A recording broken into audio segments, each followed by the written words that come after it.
Friends கவனிப்பா. இப்போ நம்ம பாடம் 7 உடல் திரவங்கள் மற்றும் சுற்றோட்டம் அப்படின்னு சொல்லக்கூடிய பாடத்தை பார்க்க போகிறோம். அதாவது பாடி ஃப்ளூயிட் அப்படின்னு சொல்கிறாங்க.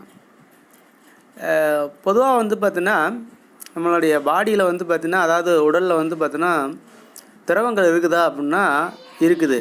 அதாவது செல் உள் திரவம், செல் வெளி திரவம் அப்படின்லாம் சொல்கிறாங்க. பிளாஸ்மா, நிணநீர் திரவம் இதெல்லாம் வந்து பார்த்திங்கன்னா உடம்பில் வந்து பார்த்திங்கன்னா இருக்குது.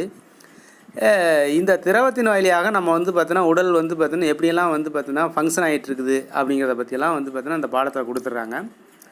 பொதுவாக இந்த நம்மளுடைய ரத்தம் வந்து பார்த்திங்கன்னா ஓட்டம் இல்லாமல் இருந்தாலுமே உடலில் வந்து பார்த்திங்கன்னா உயிர் இல்லை அப்படின்னு அர்த்தம்.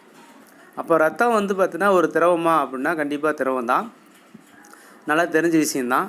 அதாவது இரத்த திரவம் அப்படின்னு சொல்கிறாங்க. இப்போது இந்த இரத்தத்தின் வழியாக நம்ம உடம்புக்கு என்னவெல்லாம் பயன்பெறுது அப்படின்னா, அதாவது ஆக்சிஜனை வந்து பார்த்திங்கன்னா எடுத்துகிட்டு செல்களுக்கு, திசுகளுக்கு எடுத்துகிட்டு போகுது. அதே மாதிரி உடலில் கழிக்கக்கூடிய கார்பன் டை ஆக்சைடு திசுக்கள்லேருந்து என்ன பண்ணுது அப்படின்னா வெளியேற்றுது. இதுக்கெல்லாம் வந்து பார்த்திங்கன்னா யார் சார் தேவை அப்படின்னா இரத்த ஓட்ட மண்டலம் வந்து பார்த்திங்கன்னா தேவை அப்படின்னு சொல்கிறாங்க. அப்போ இரத்த ஓட்ட மண்டலம் வந்து பார்த்திங்கன்னா இல்லாமல் இருந்தால் என்ன சார் ஆகும் அப்படின்னா இந்த செயல்பாடுகள் வந்து தடைபடும். இதனால் வந்து பார்த்திங்கன்னா ஆக்சிஜன் வந்து பார்த்திங்கன்னா செல்களுக்கு போகாது. செல்கள் வந்து பார்த்திங்கன்னா சிறப்பாக பங்கு பெறாது, பயன்பெறாது, ஃபங்க்ஷன் ஆகாது. அதே மாதிரி கார்பன் டை ஆக்சைடு அதிகமாக இருந்ததுன்னா உடலுக்கு வந்து பார்த்திங்கன்னா தீய விளைவுகள்லாம் ஏற்படும் அப்படின்னு சொல்கிறாங்க. இதெல்லாம் வந்து பார்த்திங்கன்னா இந்த பாடத்தில் வந்து பார்த்திங்கன்னா இருக்குது. இதில் பாருங்கள், உடல் திரவங்கள் அப்படின்னு சொல்கிறாங்க. அடுத்து இரத்த குழாய் தமனிகள், சிரைகள் மற்றும் இரத்த நுண்ணாளங்கள். அடுத்தது 7.3 வந்து பார்த்திங்கன்னா சுற்றோட்ட பாதைகள், மனித சுற்றோட்ட மண்டலம், இரட்டை சுற்றோட்ட மண்டலம், இதய செயல்களை நெறிப்படுத்துதல். அடுத்து சுற்றோட்ட மண்டல கோளாறுகள், நோயை கண்டறிதல், சிகிச்சை. இது மாதிரியெல்லாம் வந்து பார்த்திங்கன்னா டாபிக் இருக்குது. இப்போ இதை பற்றி பார்க்க போகிறோம். பாருங்கள், இரத்த சுற்றோட்ட மண்டலத்தில் பொதுவாக நம்ம விலங்குகள் குறிப்பாக வந்து பார்த்திங்கன்னா பாலூட்டினா தெரியும், குட்டி போட்டு பால் கொடுக்கக்கூடிய விலங்குகள்லாம் பாலூட்டிகள் அப்படின்னு சொல்கிறாங்க. இந்த பெரிய விலங்குகள்லாம் வந்து பார்த்திங்கன்னா மிகவும் வந்து பார்த்திங்கன்னா சுறுசுறுப்பாக வந்து பார்த்திங்கன்னா இயங்கக்கூடியது, சரியா, ஆக்டிவாக வந்து பார்த்திங்கன்னா இருக்கக்கூடியது. இடப்பெயர்ச்சியை சார்ந்தது. ஒரு இடத்துலேருந்து மற்றொரு இடத்துக்கு போய் தான் வந்து பார்த்திங்கன்னா உணவை பெறுது. இச்செயலுக்காக என்ன பண்ணணும் அப்படின்னா ஆற்றலை பயன்படுத்தி தான் நடக்க முடியும், சரிங்களா. ஆற்றல் சம்மந்தப்பட்ட செயல்பாடுகள் அனைத்துமே வந்து பார்த்திங்கன்னா நரம்பு தூண்டுதல் மூலமாகத்தான் வந்து பார்த்திங்கன்னா நடைபெறுது அப்படின்னு சொல்கிறாங்க. நம்ம உடம்புக்கு தேவையான, உயிர் வாழ்வதற்கு தேவையான ஆக்சிஜன் மற்றும் உணவுப் பொருளெலாம் வந்து பார்த்திங்கன்னா அனைத்துமே உயிருள்ள செல்களுக்கு நமக்கு வந்து பார்த்திங்கன்னா கொடுக்க வேண்டிய ஒரு கட்டாய சூழ்நிலை ஏற்படும். அங்கு வளர்ச்சிதை மாற்றத்திலிருந்து, அதாவது செல்கள்லேருந்து வளர்ச்சிதை மாற்றத்தை செல்களுக்கு கொடுக்குறோம். இந்த செல்கள்லேருந்து வந்து பார்த்திங்கன்னா வேதியியல் மாற்றம் நடைபெறும், வளர்ச்சிதை மாற்றம் நடைபெறும்.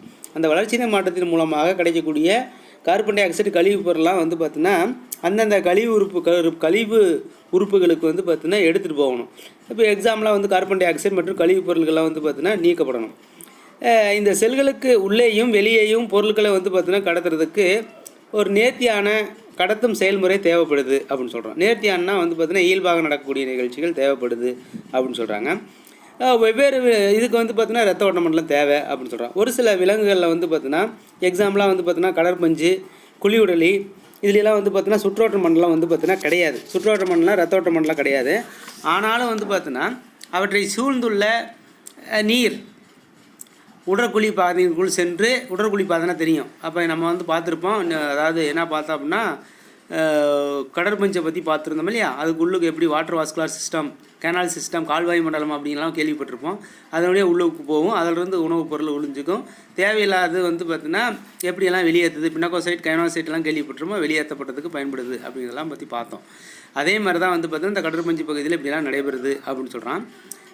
இதனால் வந்து பார்த்திங்கன்னா உட்சுழலும் நீரில் உயிரினங்கள் செல்கள் தங்களிடம் உள்ள பொருட்களை எளிய விரவல் முறையமாக பரிமாறிக்கொள்கின்றன. அப்போ உள்ளுக்கு போகும்போது, உடலுக்குள்ளாரையே போகும்போது தேவையான பொருளை எடுத்துகிட்டு அதே தேவையில்லாத பொருளை அதுலேயே வெளியே எடுப்பது, இப்படியெல்லாம் வந்து பார்த்திங்கன்னா நடைபெறுது அப்படின்னு சொல்கிறாங்க.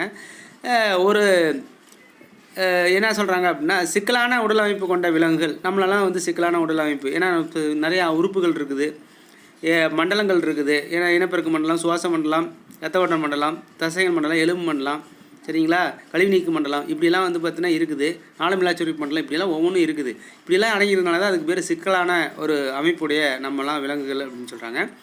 இதுக்கு வந்து பார்த்தீங்கன்னா என்ன சொல்கிறாங்க அப்படின்னா, பெருமளவில் பொருட்களை வந்து பார்த்தீங்கன்னா எடுத்துகிட்டு போகணும், அங்கங்கே வந்து எடுத்துகிட்டு போகணும்.